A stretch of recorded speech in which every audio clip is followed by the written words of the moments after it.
Hello, seekers. Wildly of Wild Fempire here with your emotional and energetic reading for the week beginning on October 31st and entering into this new month of November. So we have this week Halloween, the Day of the Dead, Samhain, and we're still in the midst of this very, very potent eclipse portal in Scorpio. So it is a very, very interesting and tightly woven portal, is what I'm feeling. You might be sensing some crunchiness coming up. You might feel some extra enlivening in your body and energy that wants to produce or be active, and at the same time you might also feel very emotionally exhausted.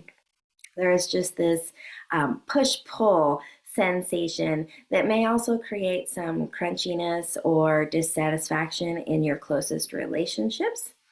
It's not good or bad or right or wrong. Just notice, just allow yourself to play the observer this week rather than stepping into the role of reactionary, and just take the pulse. Like, oh, yeah, I am seeing that. I am feeling that. Oh, some things have come up for me that need to be digested that I hadn't planned on giving attention to this week. That can come up mind, body, heart, or soul.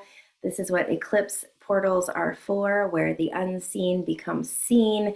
It bubbles up to the surface so that we can give it some attention. And it often does so in a way that is unavoidable, right? Like most of us are so good at suppressing or keeping things beneath the skin because we just want to go along and get along. We just want to have a life that's harmonious. And there's nothing good or bad or right or wrong about that desire.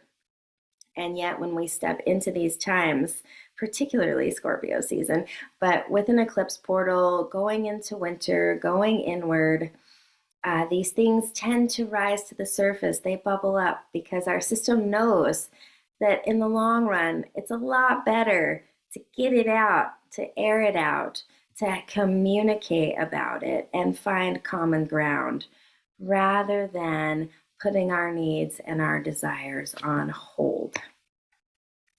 So that is what is available for us this week. I'm actually feeling 3 cards today, and we've gotten all wands. So what that tells me is that it's a very airy week, the mental body, mental energy. So a lot of us are going to be up in our heads this week.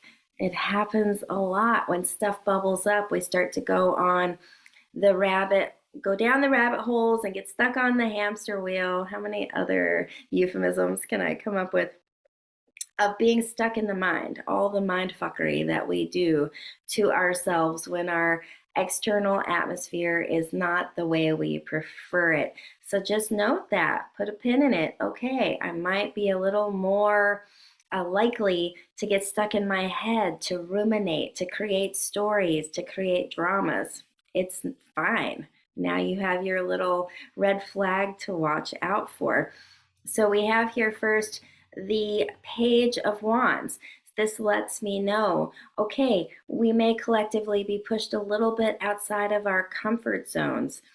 Can we keep our heads up? Can we stay in tune with our own integrity? I'm really being drawn to the fact that we have the midterm elections coming up. There is just a lot collectively, at least here in the United States. If you're in a different country, this might be a slightly different story for you. But here we are just being inundated with a lot of data and a lot of mental information that is often conflicting based on who's sharing it. So we are being pushed outside of our comfort zones and outside of what our cute little animal brains are actually designed to digest. And it's totally fine if we can stay in our center and continue to feel our feet through the process, right? And it's supported here with the Knight of Wands. So we've been asked with the page to keep our heads up, to keep our eyes inward in the heart space. The Knight of Wands says, okay, now that you've practiced that, can you step out into the world and start sharing your integrity? right? Really share your point of view, your truth. Don't just go along with the crowd or whomever you happen to be in relationship with. This is a time to practice being able to stand in your truth and say, I think that that feels true, but this piece of information actually doesn't feel true to me. So I'm not going to fully take that in. I'm not going to fully allow that to become my experience. We start to move through our lives from a place of sovereignty, from a place of, I don't have to agree with all of these bits in order to find my truth and be in relationship. And then finally, we come here with the Three of Wands. And I always read the Three of Wands as learning how to stay in our own lane, right? Learning how to find our truth, to be able to share our truth, but then not have to convince everyone around us of that truth. And that is always the sticky place when we step into politics or we start to step into the holidays and we're engaging with family of origin and things of that nature. It can become sort of a mental game to be so passionate and to believe so deeply what you believe that you need the people around you to also believe the same thing. And if they don't, then sometimes we might have an addiction to stepping into a pattern of shaming or blaming or ostracizing, isolation. We saw a lot of this over the last few years. There was a lot of division in our communities around what we believed, what choices we made. And these scenarios are going to continue to come up. They're going to continue to rise because we've all experienced some trauma collectively and it's not fully been healed. We've not fully talked about it or come into relationship about it or even found our feet collectively about it.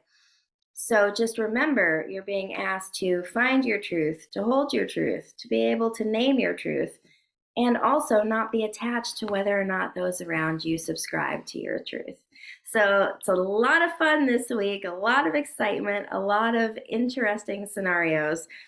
Just stay in your lane, keep feeling your feet, keep tuning into what your integrity is, and don't take it personally if everyone doesn't believe exactly what you believe. That's okay. That's what makes life great when we can all be together and have our different views and keep sharing them. This is how we begin to step into interdependence. This is how we begin to find hive mind. It doesn't happen hierarchically with one viewpoint forcing the hand of everyone else. It takes all of us being slightly different and massaging and learning how to be together until we find the place where co-creation is actually a possibility. I hope that this transmission serves you well. I hope that you have everything that you need. My one-on-one calendar is open for November. I am full this week, but I still have slots available for the remaining 3 weeks of November, and I would absolutely love to share some space with you, particularly if you are navigating and learning how to find your feet and really hold your integrity in your life. So please do hop in my bio, schedule yourself a reading. I would love to share space and support you as we step into this witch's new year this week. This is really the time for me where it is about visioning what you want the next year of your life to feel like. Take a good care. If you've enjoyed this, please hit the heart. Please save it. Please share it with a friend. All of that really supports me in continuing to keep my business going and inviting more people into the Wild Fempire and giving all of this content to you. Thank you so much. I hope that you have a very, very beautiful week. Bye for now.